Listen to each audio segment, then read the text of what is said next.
breath. City Centre integration update. So, now Rick, where is he? There is it. Oh, he's at the back. Welcome, Rick. I'll just get you to step through your report, and where appropriate, it would just be good to get a bit of feedback on the question that Councillor Kathy Casey raised, just on where the feedback from the local boards. No, we'll wait for the Central Wharf strategy. Sorry, park that. Let's do CCIG first. Thanks, Over Madam to you. Chair. Morning, councillors and others. Madam Chair, in your hand is the City Centre integration update, and this takes the period through from the 1st of November through to the end of January, a 2-month period, because obviously we had the Christmas break in the middle there. There are a number of items, and I don't intend to go through them in detail. The report largely can be taken as read. There are, however, a couple of items that are probably worth highlighting, and of course any of the other items happy to respond to questions on, Madam Chair. So specifically the item that I would direct you to at this stage would be item 14, the precinct frameworks. And just to briefly highlight where we are with respect to a program that you are aware of, and that is the preparation of precinct plans, which, as you know, in the city centre are looking to give effect to the various strategies that the parts of the organisation have put together. For example, the City Centre Master Plan, the Waterfront Auckland Plan, and other associated CCO plans. The downtown framework is complete. The Aotea precinct is underway, and that is due for completion in mid-2015, as is and the Learning Quarter and the Victoria Quarter, parts of the city centre, will commence towards the middle of the year.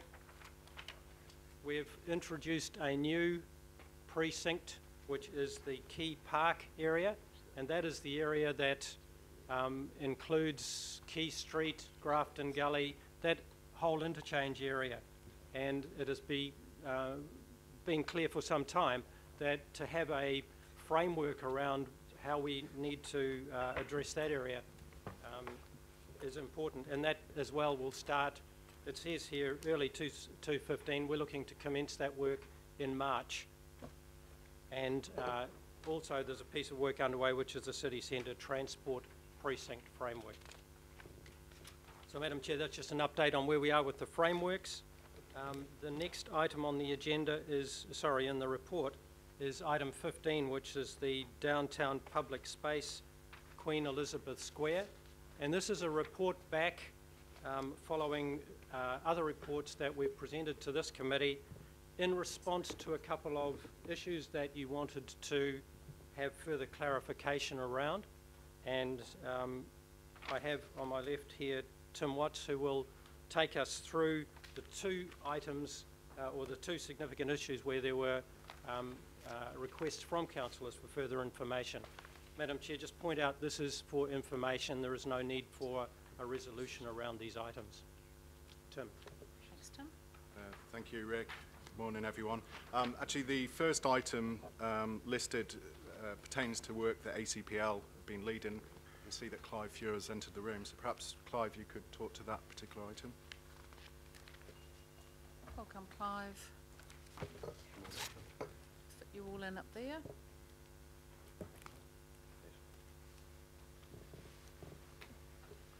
Yes, this item relates to the way in which the council deals with the sale of QE2 Square, and whether it's on a freehold or leasehold basis.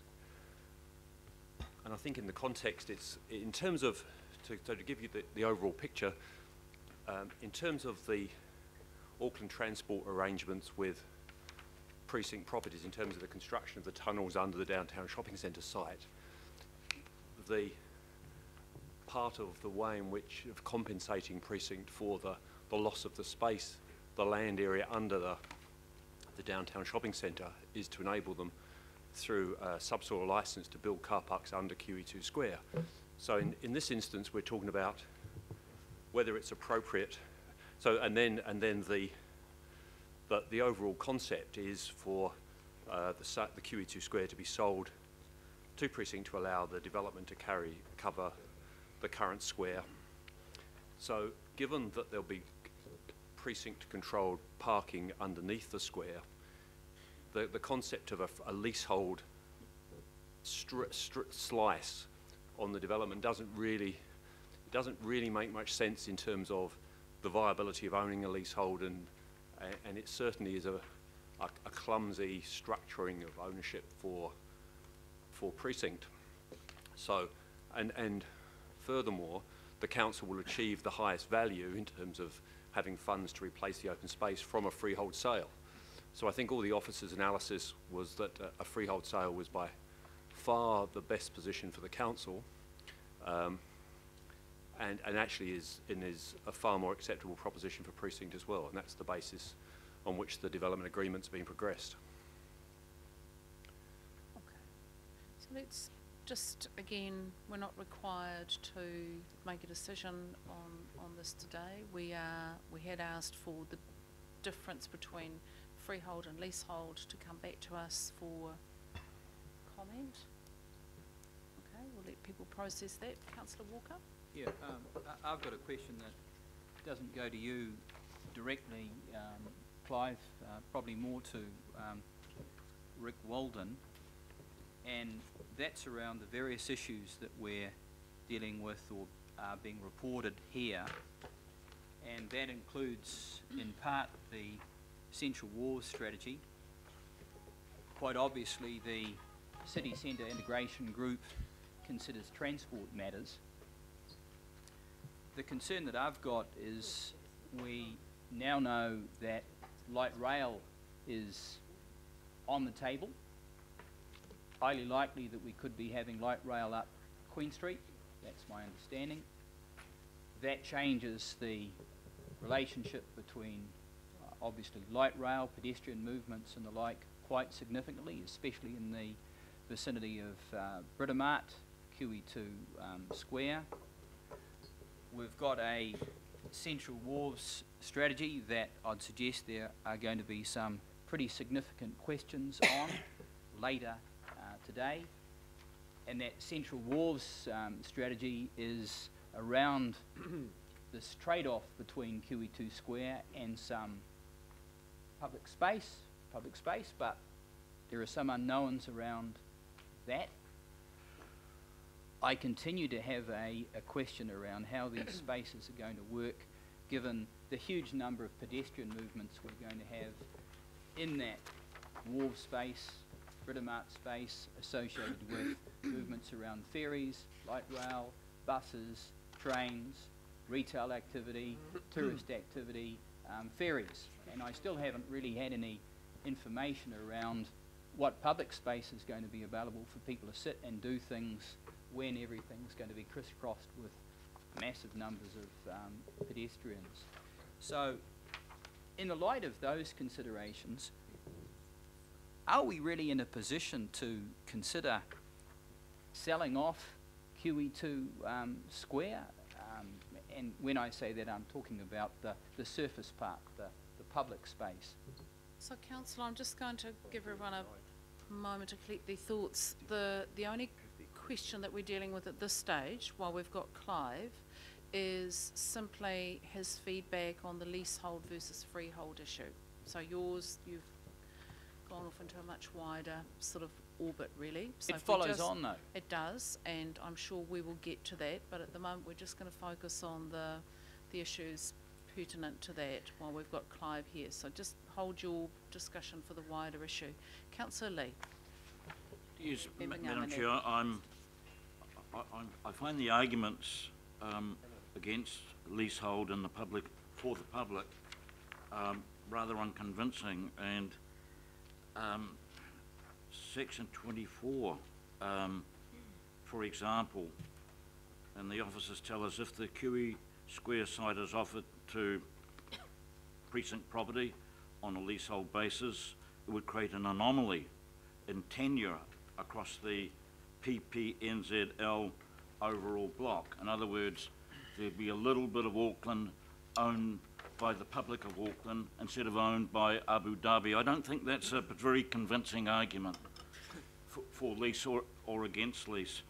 Are the officers aware of Auckland City Council's successful arrangements with the Cooper Britomart development whereby the underlying land is leased and is still in public ownership for the people of Auckland? Yes, I think officers are fully aware of the arrangements in respect of Britomart. But you didn't think it was a worthwhile example to follow in? Madam Chair, I think it highlights the differences. It sort of goes to prove the point, I think, of the paper, that the one is a whole area of land on which there are a number of buildings, and the buildings themselves are tradable entities which have distinct legal structures to them, as opposed to a building that is in part freehold and part leasehold, which is what the QE2 Square leasehold arrangement would create. In terms of the value of the property, freehold or leasehold, you make a point that in leaseholding would lower the value, but you must be aware that precinct property is making claims, significant claims, very heavy claims for compensation for the City Rail Link tunnels, which, if it is paid, and I have no doubt that it will be paid, will mean they'll be getting this land for virtually nothing. Well, I think the details of that transaction has been on confidential papers, certainly through the Auckland Transport Board and through the ACPL boards, and I think all I'd say in this forum is that I think both boards are very pleased with the commercial arrangements. Okay. And I would guess as representatives I on speak those in this boards, case on behalf of the public. Councillor Lee, with the greatest of respect, you can't be both. In this case, you're either an Auckland Transport Director or a councillor. I'm talking about the price of the land that is to be sold, Madam Chair. Councillor, I understand everyone's passion around this issue. However, it is our job on behalf of the ratepayers of Auckland to not put at risk either their legal rights and remedies, nor their ability to conduct their business in a way that works. That is just mumbo jumbo. Well, and Councillor, This is a matter of public interest. Councillor Lee, as a director on Auckland Transport, you would have received those papers in confidence. This has got nothing to do with Auckland Transport, Madam Chair. This is to do with leasing or selling the land. Indeed it does. And the value the public will get for it, Indeed. either by selling it or by leasing it and still owning it.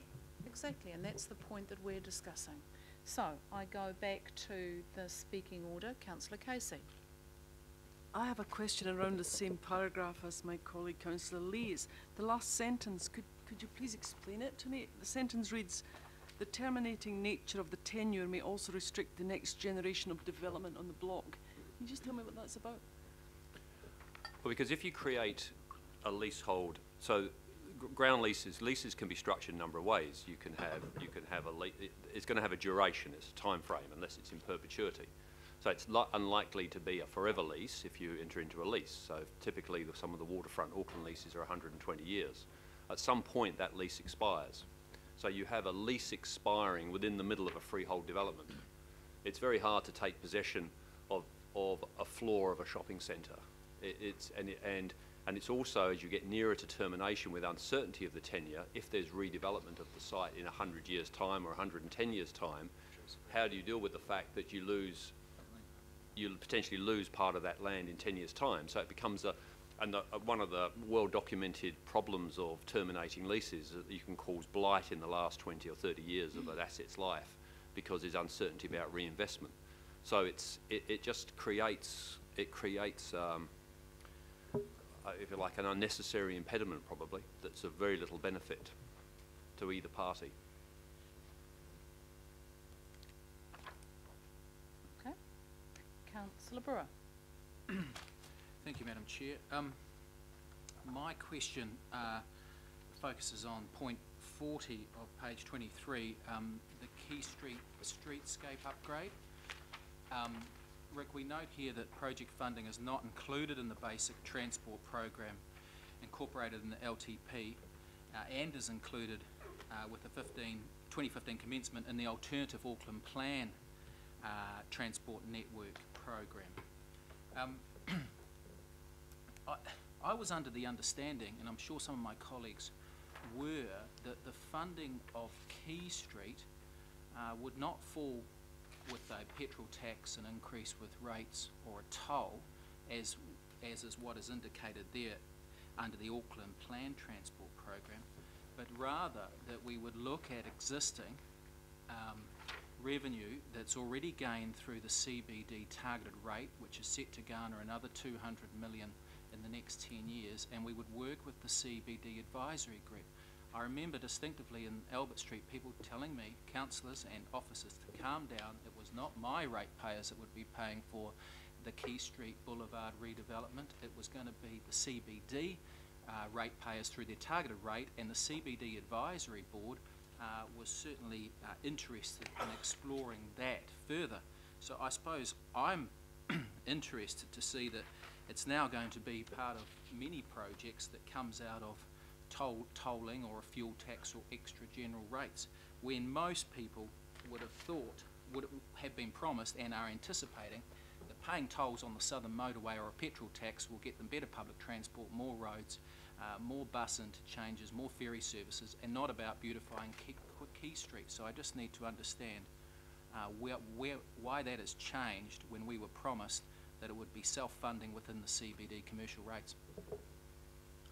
Madam Chair, I don't believe that's ever been the intention with respect to Key Street, or in fact many of the transport-related projects that are in the long-term plan for the city centre. It's always intended that there would be a funded program either by the council or Auckland Transport or any other appropriate CCO with respect to those significant projects. Having said that, the City Centre Advisory Board is aware of the opportunity to input into the development of the city centre. In fact, that's what the targeted rate is all about. And there will be a program established. At this point, it hasn't been established, but it is in the process of being put together, that determines where, in fact, that targeted rate funding on an annual basis would be allocated. And it may be that some of that is allocated to parts of some of other projects, for example, Key Street, but that as yet hasn't been determined. The significant part of the funding of Key Street was always intended to be through Auckland Transport Program of work. So, Rick, you're saying it has never been suggested to me or any of our colleagues that the CBD targeted rate be used to fund improvements in and around the bottom of town, Key Street particularly, and rather it's been proposed to us that we use tolling the southern motorway and a petrol tax to do such work. To me, that's not what I understand. I'd be interested if my colleagues understand that tolling the southern motorway is going to go in towards beautifying Key Street. That's what it states here, and that is what I think most people will be disappointed to read, because arguably, well, not arguably, but we know that there's greater priorities with public transport and roading improvements ahead of Boulevard and Key Street. Madam Chair, the targeted rate would not in itself fund the development of the city centre program over the next 10 years. For that reason, it is being funded through the council organisations or the council itself. The way in which that funding is attracted is not really the issue at point here. The fact of it is it is going to be, Key Street will be substantially an Auckland Transport funded project. City Centre Advisory Board may determine that some of the targeted rate would be appropriate to support elements of that project, and that would be appropriate, Madam Chair. Project funding is not included in the basic transport program. So how much, Rick, just finally through you, Madam Chair, how much funding has been allocated for the Key Street upgrade from within the council family in the LTP? Yeah, I can respond to that. So under the basic transport program, which has been put forward, there is no funding available for Key Street. And it's been published that in the Auckland plan scenario, the full extent of the Key Street project funding is included commencing 2015-16. So it is dependent on us being able to support the Auckland Plan Transport Network alternative funding commencement. Correct. At this stage, that's correct. So it's dependent, Key Street redevelopment is completely dependent on a regional fuel tax, extra rates, and or tolling the existing motorway network. Unless, councillor, we reprioritise within the LTP, which we are quite entitled to do so. Okay, well, Madam Chair, just a comment on that. I do not think that that was councillors or the public's expectation that Key Street would be a benefactor of tolling or fuel taxing or extra rates. I do not think that was our expectation. Okay, and I think we can pick this up quite rightly as part of the LTP discussion. Councillors, I just want to bring you back a little bit to a wee bit of order here. We have jumped somewhat. I'd like us to just work through this in a orderly fashion so that our staff actually know where we're at. So we're just finalising, I think, the update on the sale or lease information that Clive's here to provide us with. Now, I have got Councillor Watson, Walker, Darby, Clow and Wood. Is that all on this? No, not on that one. Councillor On Cooper, another Member item. Ngamane on another issue. So can we just... Okay, so let's just check. Anyone wanting to just find out I may anything possibly, but I more? want to hear the responses to the earlier questions, the other questions that